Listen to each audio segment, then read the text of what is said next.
This is Paul Lewis with a Rosefloat alumni interview for the 50th anniversary. Today is Sunday, January 26th, and I'm sitting with Harold O. Wilson.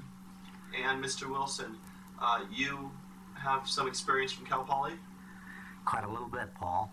I first came to Cal Poly in August of 1932 to do my practice teaching. I just graduated at Davis, UC Davis, in the spring and was working there, and then I came over, was appointed as a cadet. A cadet in those days was people who were selected to go into ag teachers in the state of California. And we came here to San Luis Obispo to do some of our practice teaching. We did it, I came in August of that 1932 period to, they have an annual conference of agricultural teachers in the state, and that was at that time they had them in August before school started in September. There were 12 of us selected to become agriculture teachers in California, vocational agriculture, Smith Hughes at that time. It still is, actually. And when I came across that hill into San Luis Obispo from that San Joaquin Valley where it was hot, I was driving a Model T Ford, which was a Model T Roadster, red wheels, a pretty sporty thing at that time. But I'll tell you, when I ran into this San Luis Obispo climate from that San Joaquin Valley heat, I thought if I ever get a chance to get back here, I will. So my first teaching was, I was at Excelsior High School. I started the agriculture department in Norwalk, Excelsior High School. Was there 3 years, came back to Poly as a second man in the animal husbandry department, called Meat Animals at that time. Vard Shepard was the head of the department. I was a swine specialist. I'd been reared in a farm in the San Joaquin Valley and majored in animal husbandry at Davis. Came back then to Poly as a second man in the department. At that time at Poly there were about, maybe 300 students, around 200 in agriculture and 150 or so in the industrial department. I taught here in animal husbandry until the beginning of World War II in 1941. And at that time, of course, Poly was made up only of men, and they were being drafted into the service. So it got down to where there were only about 50 students left at Poly. And the Bureau of Agricultural Education at that time, Mr. McPhee, was president of Cal Poly and chief of the Bureau of Agricultural Education. And Cal Poly was a definite adjunct to the Bureau of Agricultural Education and supported the program to a great degree.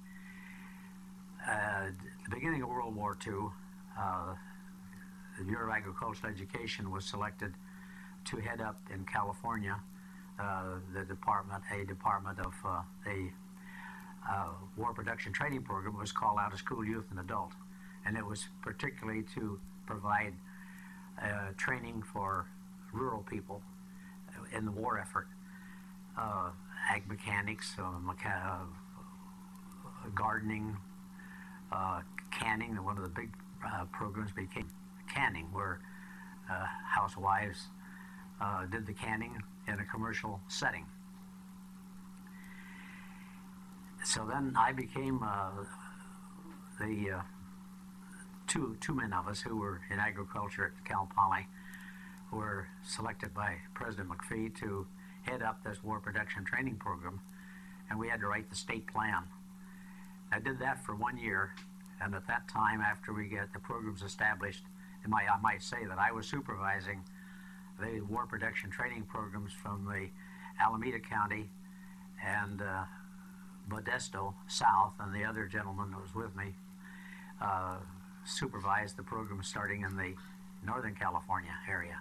But after a year, it was decided that the regular Bureau, the supervisors of the Bureau of Agricultural Education would become the supervisors of the War Production Training Program too, since they were going into the same schools, and it eliminated a lot of duplication. So I became one of the regional supervisors at that time, and was my counties, my areas of supervision were San Luis Obispo, Santa Barbara, Ventura, and Los Angeles counties. My office was working out of the State Building in Los Angeles. So that was during the war years from 1941 to 1946.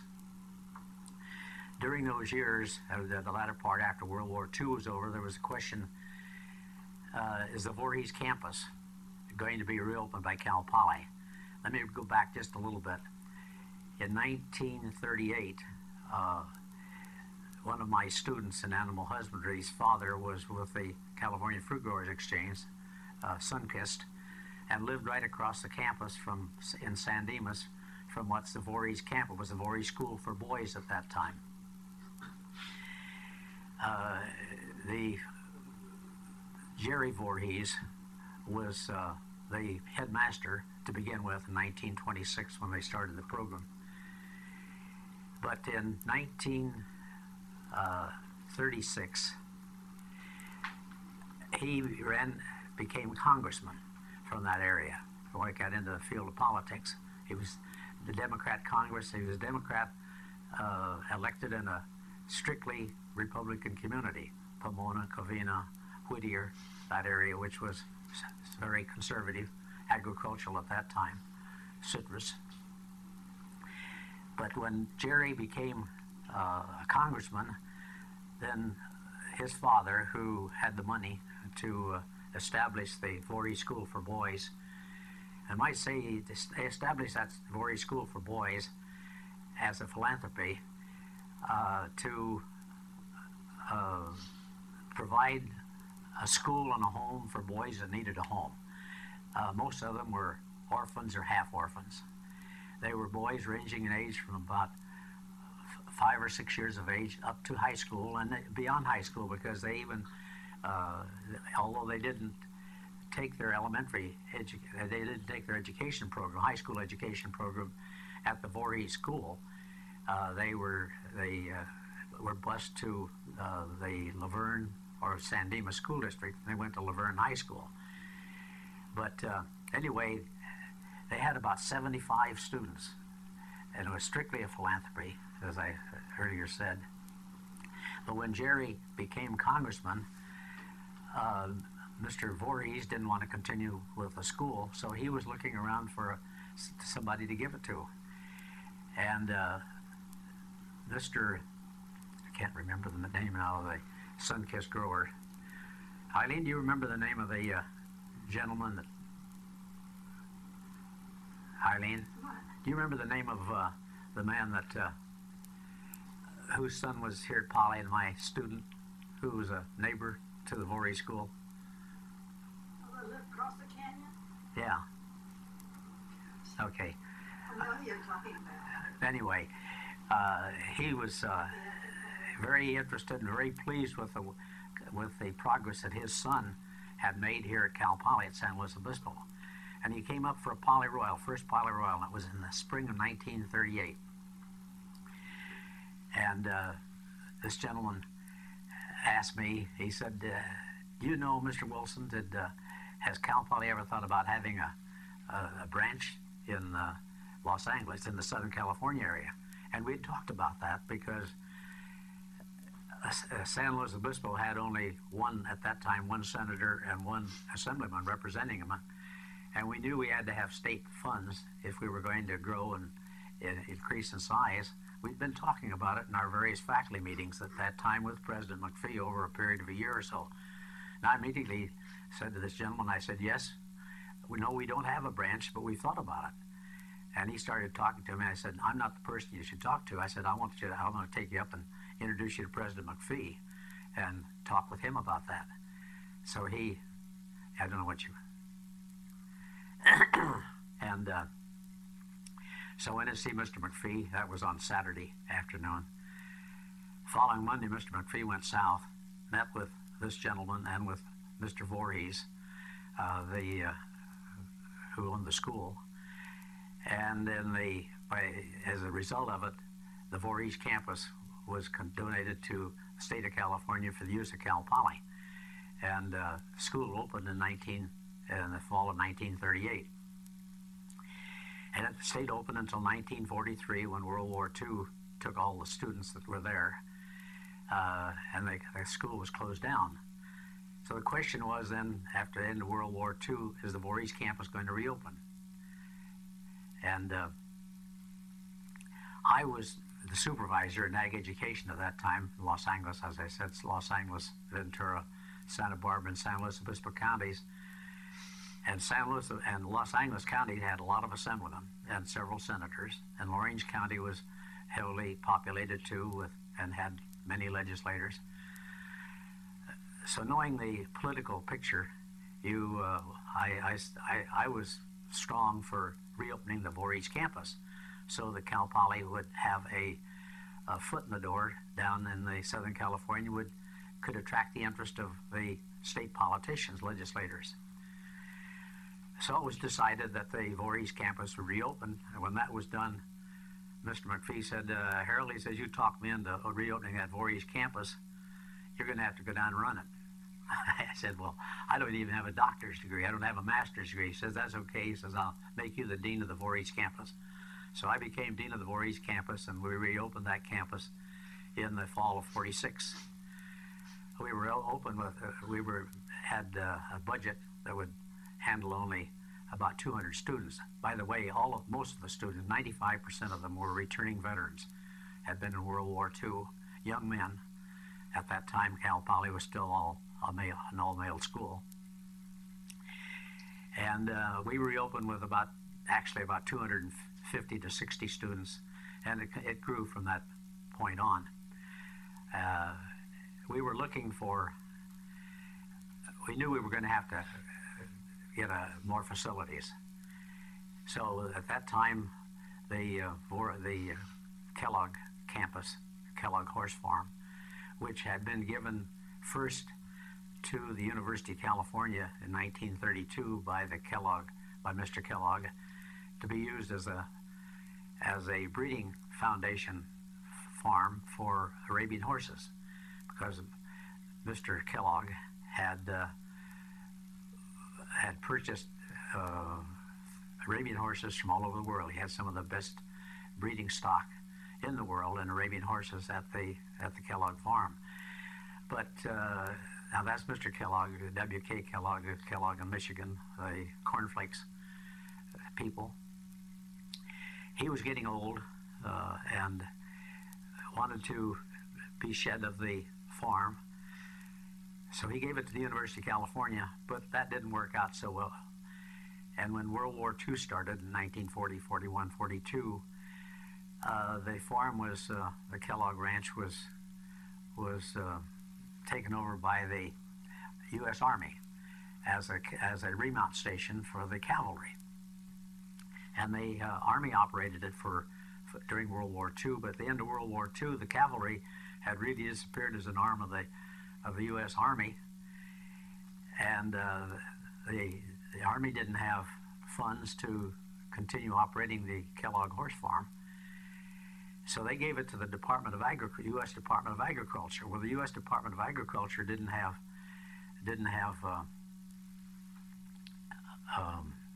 money and budget to run it either, so they started selling off the Arabian horses. Well, this raised the ire of course, the Kellogg Foundation, which had been formed by that time, and Mr. Kellogg, and the Arabian horse breeders throughout the world actually protested heavily. So the Department of Agriculture said, well, we will give the ranch back to the Kellogg Foundation. Well, the Kellogg Foundation didn't want to continue operating the farm, so they were looking for a place to give it to somebody else. Well, the University of California, many people wanted it, many schools. The University of California would like to have had it back. Claremont College just wanted it. Mount San Antonio Junior College was just being formed, and they would like to have had it. Well, we had our eye on it too. So as a result, we met with the people in the political area, as well as with the Kellogg Foundation and with Mr. Kellogg. And the Kellogg Foundation and Mr. Kellogg were real pleased with the type of philosophy of the Learn by Doing philosophy of Cal Poly. And the crux of it was that it was decided in 1948 that the Kellogg Ranch would become an arm of, and was accepted by the state of California for use at Cal Poly. But we didn't have the money, and the Kellogg Ranch was not set up at that time to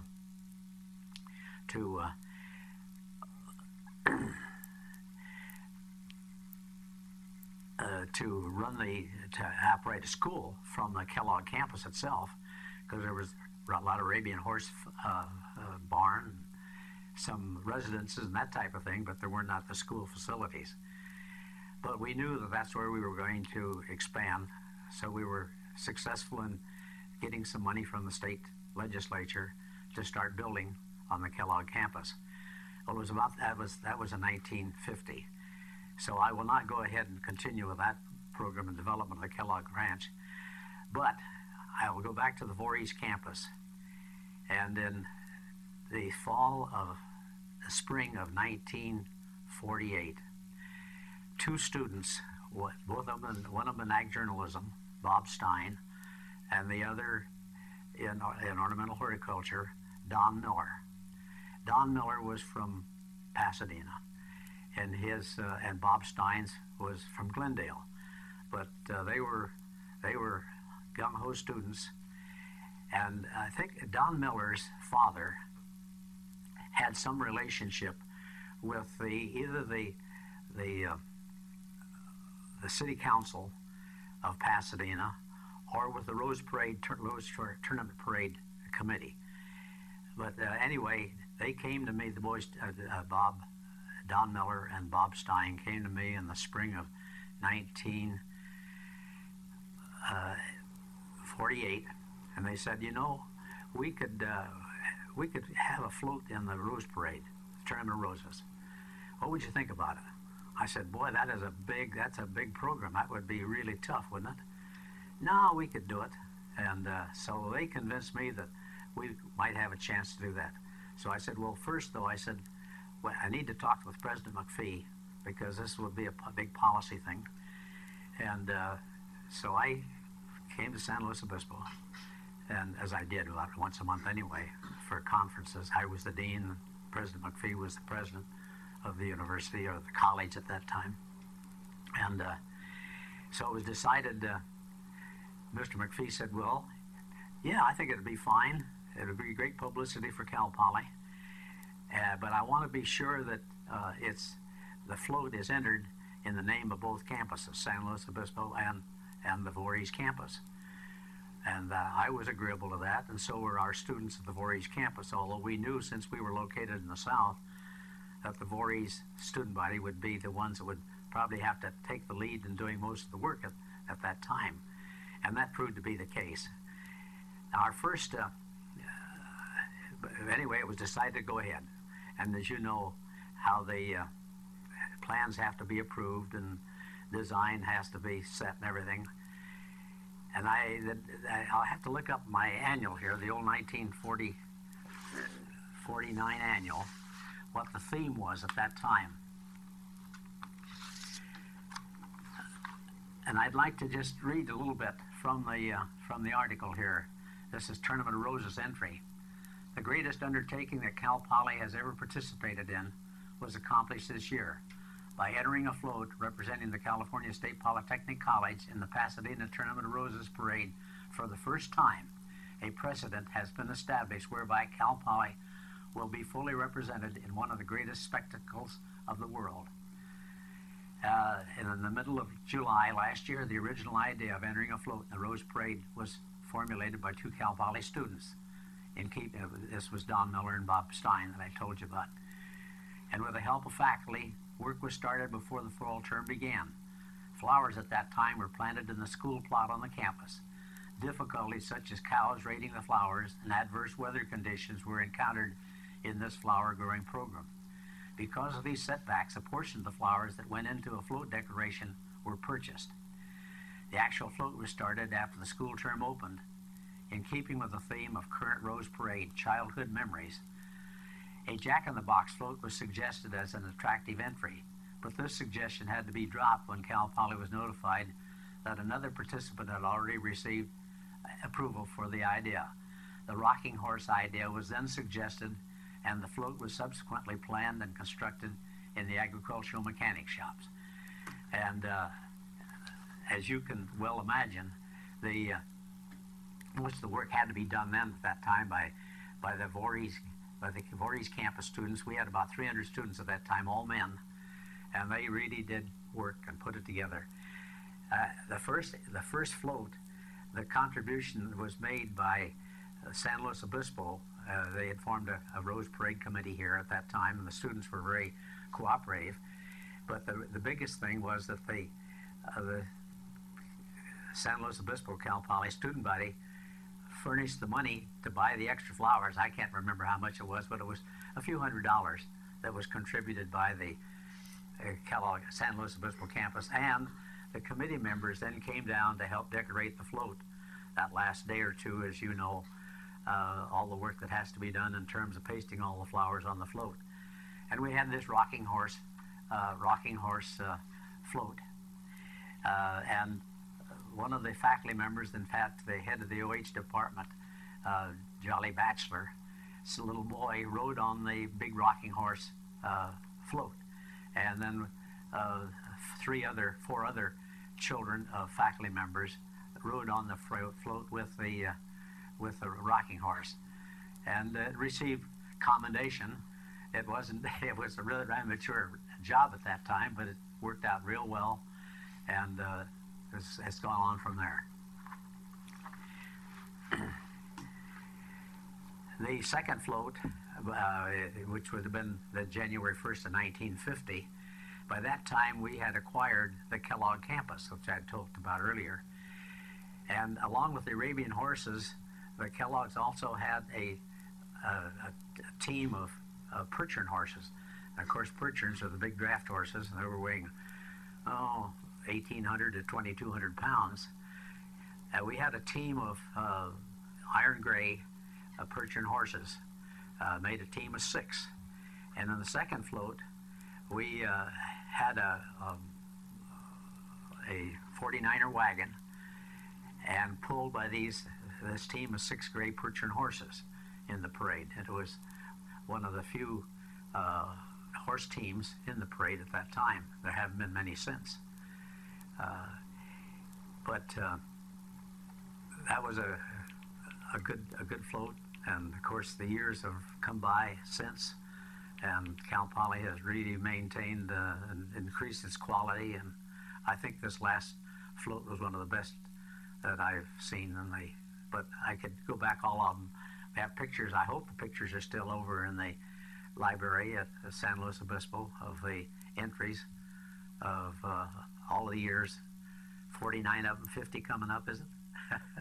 So it's, but I tell you, one thing I want to say, that the dedication of the students at both San Luis Obispo and Voorhees, who were on the Rose Float Committee, is to be commended. And this university, all the members, those committee members, a big vote of thanks and appreciation, because I don't think there's anything that Cal Poly has done that has brought more favorable advertising and good name to the campus of Cal Poly, both campuses of Cal Poly, than the Rose Entry Parade. It's been a great program, and I just hope that it will continue, even though the Voorhees, Cal Poly Kellogg is a separate institution entirely now from the San Luis Obispo campus. They both have the names of Polytechnic.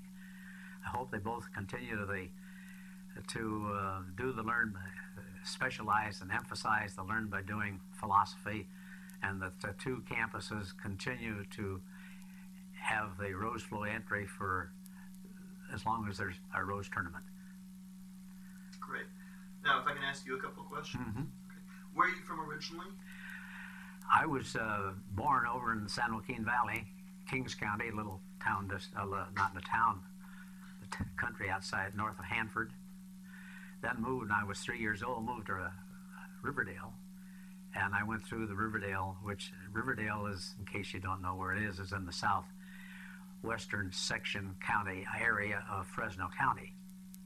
It's a little small rural community, still is. I graduated from elementary and high schools there. And then that was in 1927. I started at Fresno State in the fall of 1927. That's where I met my wife. I met her in October of that year. 6 years later, before we were married. We're going on our 64th year of marriage right now. So we've been together quite a while. Then I was very active in athletics at Fresno State. Even though I wasn't very big, I was rather small and scared and fast. So I played football, made 3 letters in football, 3 in basketball, and 4 in track. I was a 100-yard dash man. And I was earning my way through school, so I had to, as an athlete, I didn't have scholarships. I didn't have scholarships in those days, but I had jobs. I was supervisor of the football field, and when high schools and junior colleges rented the Fresno State football field, I ran the loudspeaker system and marked the field and that type of thing. I think I got $25 for that, and I hired somebody to help me, another $5 a piece for 2 other guys. But at that time, Fresno State didn't have a bachelor's degree in agriculture, and I had decided my sophomore year I wanted to go into agriculture. And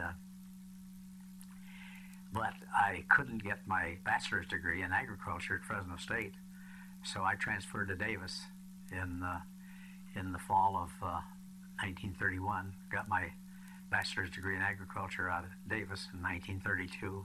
That's when I elected to go into ag teaching and came over here, met Cal Poly for the first time. Now, when you were at Cal Poly at Voorhees 49, 50. When did you come back to San Luis Obispo? I came back in the fall of 1950 as executive dean. And at that time, they did not have vice presidents in the state college system. So the executive dean was similar to what the vice president position later became when they established the vice presidency. And what about your involvement with the Rose Float? Did that continue, or? No, I tell you, I was so busy when I came back to Cal Poly as executive dean, and among other things, I was in charge of the building program of both campuses at that time.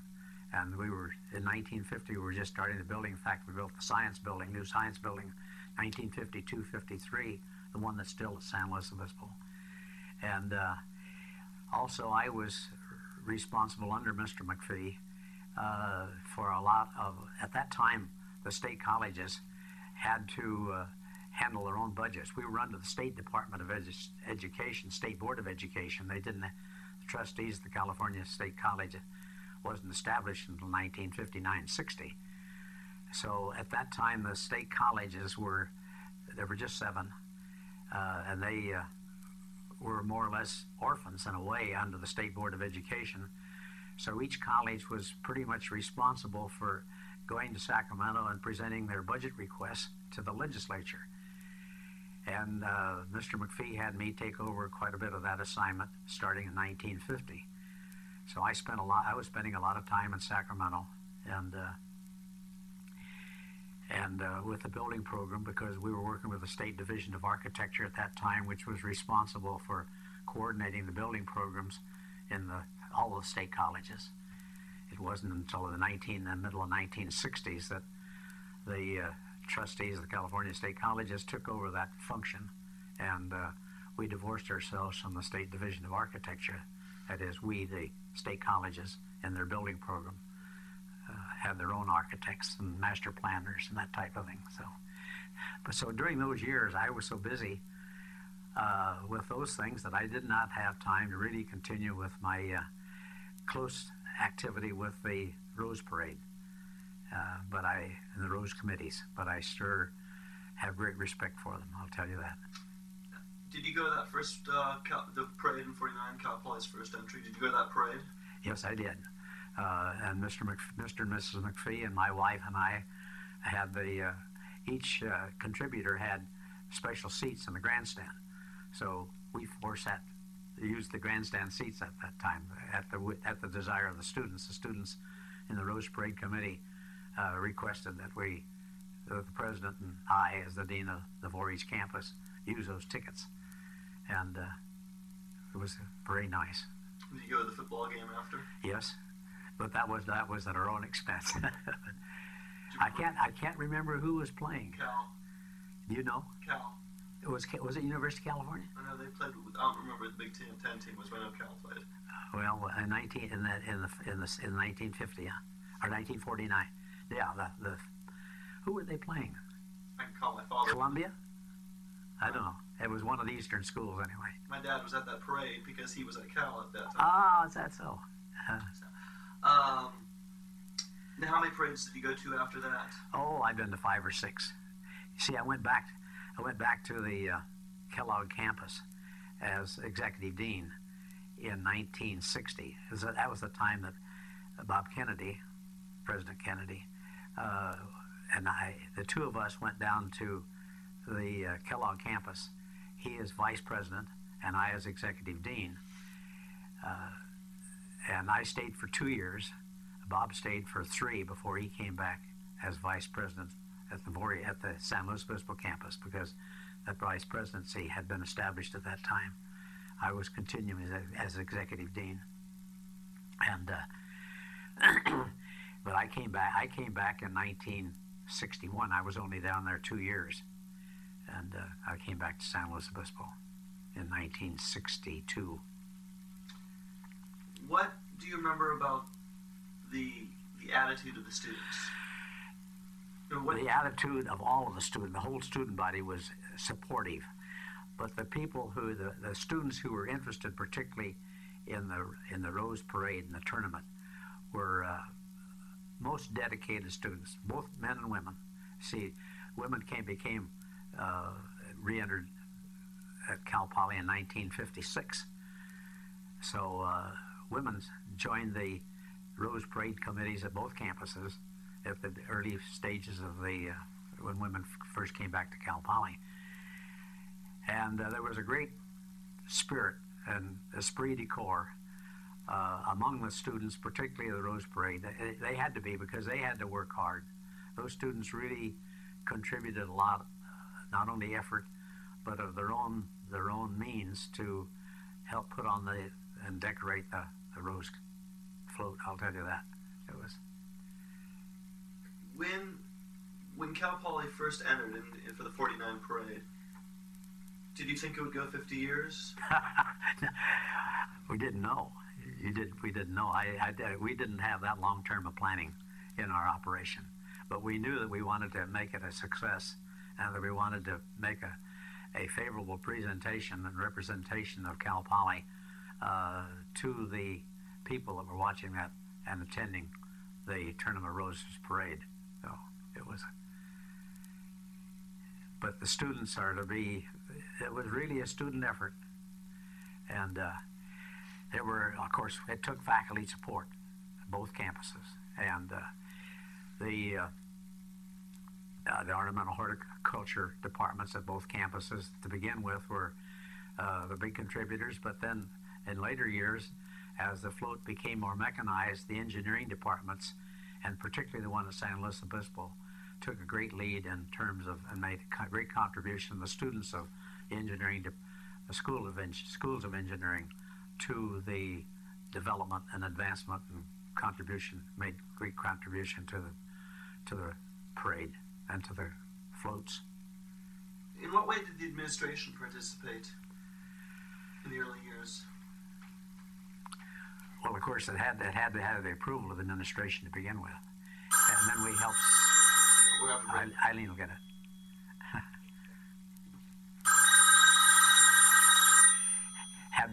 The administration was very supportive. President McPhee, in the first place, knew that it was a great public relations program, and would contribute a great deal to the positive position of Cal Poly throughout the world. because this, and Bob Kennedy was very active at that time. He was the public relations person as well as being a top administrator at the college, and he could see the, having been in public relations and a public relations man to begin with, could see the great strength of the program, and so the administration supported it wholeheartedly, along with the faculties, particularly of the ornamental horticulture department and the engineering departments. Let's go first with the what about the administration support? You said that you were doing a lot of campaigning up in Sacramento and with the legislators and the senators. Did you use Rose Float as something? Oh, yes, we did. Yes, we did. And we bring that to the attention of legislators throughout, particularly the Southern California legislators, because they were more there were, I don't know, I can't tell you, but about a third of the assemblymen and a third of the state senators were from Orange, San Luis Obispo, Riverside, and San Bernardino counties. And so we really referred the Rose Parade float to them in terms of talking about Cal Poly. It helped identify the college as being a part of the communities of those areas to help get the support, the vote for those from those legislators when it came to our budget time. And Cal Poly did okay in those years in terms of budget assistance. So do you think the Rose Float was partially responsible for helping Cal Poly's funding? It certainly was one of the contributors. Certainly was. And it still is. Still is strong. I don't know if all the students and faculty of the two campuses really realize how important it is, how important that entry, the Cal Poly entry and the Rose Parade is, but it means a lot. And in the early years, you said there was faculty support. Were there class assignments assigned with the Rose Float or anything like that, or just in peripheral assistance? There would have been when it came to the growing of flowers and that type of thing. That would be been a part of the OH programs at both campuses, because Howard Brown was who later became Dean of Agriculture at the San Luis Obispo campus, was head of the OH department back in those days, and as a part of their regular class program, they would have assignments in growing flowers. San Luis Obispo grew more flowers for the Rose Parade than the Voorhees campus, because they had the weather and the conditions up here that permitted that. Now, you quoted from one yearbook, and I see you have another yearbook there on the table. Yes. And why did you pull that one out? I brought this one up. This is 1949 when we had the first one. I could show you the picture, maybe. Yeah, here's the picture of when we had this is the picture of the second parade float. It shows the covered wagon and the 16. Can you see it? Yeah. 6-horse team of Percheron horses. And I want to mention again that these two students from the Voorhees campus, Bob Stein and Don Miller, are to be especially appreciated and thanked for the contribution they made. There's one other thing I should bring out, and that is that at that time, on the Pasadena City Council was a man by the name of Warren Dorn. It's the same as Dorn's Cafe over here now in Morro Bay. Warren Dorn was a member of the city council at that time and was very active in the Rose Parade. In fact, I think Warren and his wife both grew up in Pasadena and worked on floats for the parade. Then Warren later became, I think he was, in 1954 and 55, he was mayor of Pasadena. And at the end of 55, he quit as mayor and ran for board of supervisors and was on the board of supervisors for Los Angeles County for many years. In fact, I should refer to the great contribution that Warren Dorn was a big supporter of Cal Poly, and the admission of us, of Cal Poly having a float in that Rose Parade back in '49, and has been a supporter of Cal Poly ever since. In fact, remember when we had the airplane accident in 1960 back in Ohio, and we had 16 of our football players were killed, and 2 other students.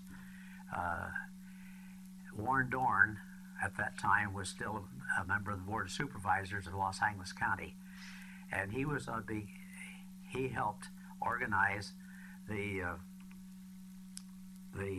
Memorial Fund and put on the football program, a game at the Stadium Coliseum in 1961, I guess it was, when we had the Fresno State played Bowling Green in that, and we took in a lot of money, hundreds of thousands of dollars, and then Warren served on our Cal Poly committee to donate that money to the families of the students who were killed in the airplane accident. I talked to Warren just this morning, or last night, and told him about this, and he said that if you had any questions that you'd like to ask of him, he would be happy to talk with you about the early Rose Parade floats and anything else about Cal Poly. As a result of Warren being active in the Memorial Fund, Cal Poly Memorial Fund for the football team that was killed, his own sons became interested in Cal Poly, and his 2 boys have graduated Cal Poly. They were baseball players, and one of the boys is the one that's really running Dorn's restaurant over in Morro Bay at the present time. So if you wanted to talk with him sometime, he would be happy to talk with you. Thank you. Even though you weren't directly associated with the students for the parade, for building the floats, No. after the first couple of years, there have been history of student pranks and shenanigans by the Rose Club students. I was not aware of that. You never heard of any of those? No. That was pretty much, I think, probably kept between the committee members, wasn't it?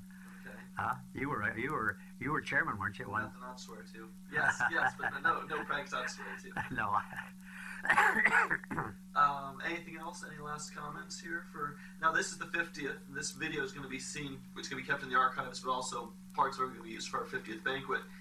Any statements for everyone at the 50th or anything like that? Oh, I just hope that they have. I know they'll have a successful one again and a good entry. I just hope they continue, and the spirit has to go from one committee to the next. That has to be carried through by the tradition of past performance and current students passing it on. So I just hope that will continue, and I hope that the administrators at both San Luis Obispo and Kellogg campuses continue to give it the support that it needs, and to help the students with the programs that are to continue on for the next, how long? Who knows? I can't afford to tell how much longer the Rose Parade will go on, but I hope it'll go on forever. Great, thanks. Mm-hmm. I'll tell you about the enthusiasm last night seen between at the banquet between the committees. Was it? The enthusiasm from last night's committee as Good. it's shifted. Yeah. It's there. It's there. Good. I tell you, I marvel at it.